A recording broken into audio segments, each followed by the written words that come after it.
The views expressed on Teachavision are those of the interviewee and interviewer and do not represent Screenless Allies as a whole.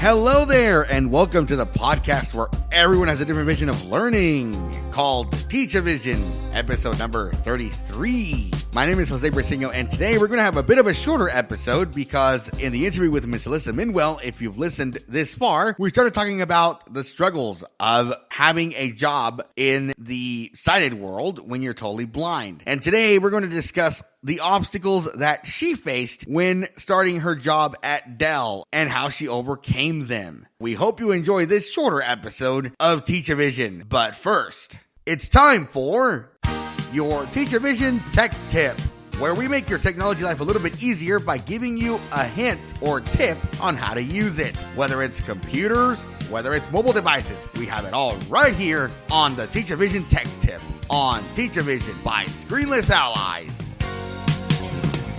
Ever used a Windows computer in an academic or work setting or even for play and you had some sort of issue, and then when you asked for help, they told you to send them a screenshot? Of course, when that happens, you panic because most of the time, many people don't know that there's actually a keyboard command to copy a screenshot to the clipboard, and then you can actually paste it anywhere. This applies to Windows only for the moment. To do this on Windows, first, you want to set your screen to full screen by pressing F11 on a keyboard. This is the top row of function keys on many QWERTY keyboards. Once you do that, press Control with print screen. Now, the print screen key can vary, but on desktop computers, it is the first key to the right of all the 12 function keys on the top of the keyboard. Some laptop computers require you to press function with another key. Consult your laptop manual for more information. Once you do that, you won't get any confirmation that anything happened, but when you go into a Word document or if you're sending a chat to somebody, you can press Control V to paste it. If your screen brightness is turned down or if your screen is dark, then it will be a little impossible to read the screenshot. This is because the computer will actually take a picture of what is on your screen at that moment. So keep that in mind when working with this. We hope that this tip was helpful to you. And now, on with the show. Do you have any big obstacles that you can say, oh man, this is a problem? How do you overcome them, if any? Well, one of the challenges that I have in the workplace is, especially, back when I was in sales, right? They would tell us, go watch a YouTube video or a commercial or something. Pitch that to a customer, what have you. Well, said YouTube video, even if it was made by, a lot of these videos are not made by Dell, right? They're made by a third party, or they're not even made for Dell. I had a customer one time trying to explain to me what a certain thingamajig looked like, and he said, go look at so-and-so's website. And it wasn't even a Dell product or anything, but it was, trying to explain to that person that I can't perceive it because I can't see it. Oh, and I love those explanations. Yes. It's so hard to get people to understand that, you can tell them a million times, I can't see, but they don't understand, they think you have a screen reader. And so, well, then you can see the whole thing, right? And it's trying to get them to understand that is a huge challenge. My favorite is the, I don't know how to explain it. It's this round thing with a little thing sticking out of it. And it's doing this thing. I don't know. I really don't know. You need I think the best thing you should do is just go see if your mom or your dad can't read it to you. Know how they say your mom and your dad, right? So like, yes, common stereotype of, guys, don't do that. Do not do that. Do not. That's another thing that you definitely do not want to do. Live alone or what have you. It's Right. Yeah. I always say, well, let me tell my dog while I'm at it.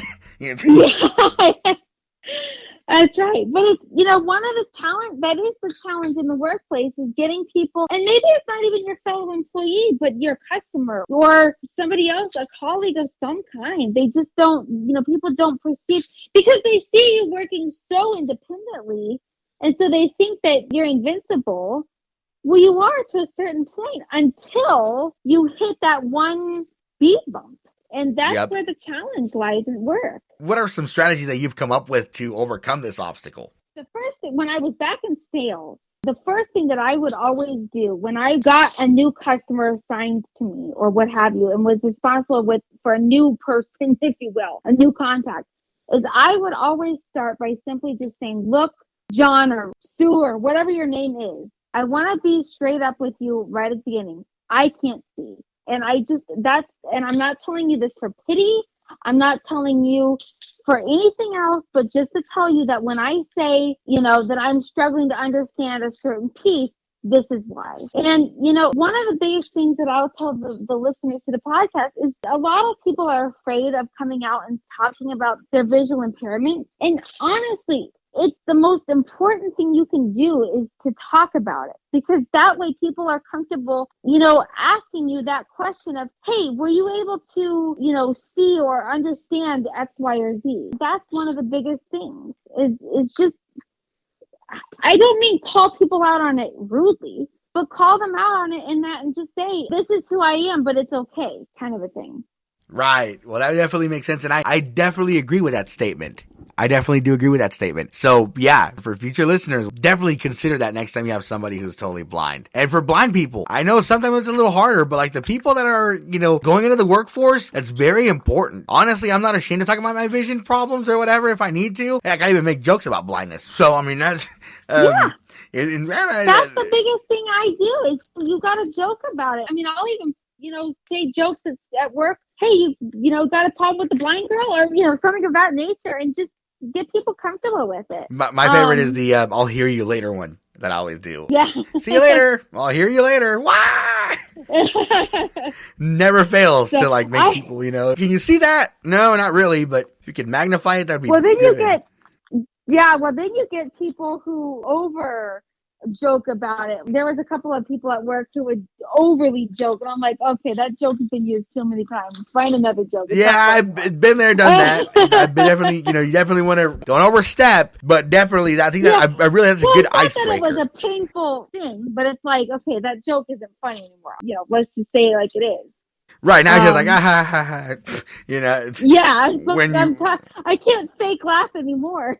Right, when you first hear it, it's like, and then you're just like, okay, yeah, not funny, whatever. So for sure, definitely keep that in mind, you guys, for whenever, you work with someone who's totally blind, or if you're totally blind, you're working in a company that is full of nothing but sighted people, or other people with disabilities that are not totally blind, for sure.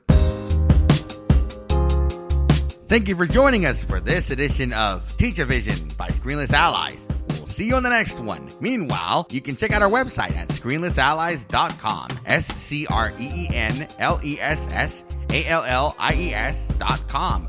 Check out our Facebook, facebook.com/ScreenlessAlliesOfficial. And most importantly, please tell your friends about us.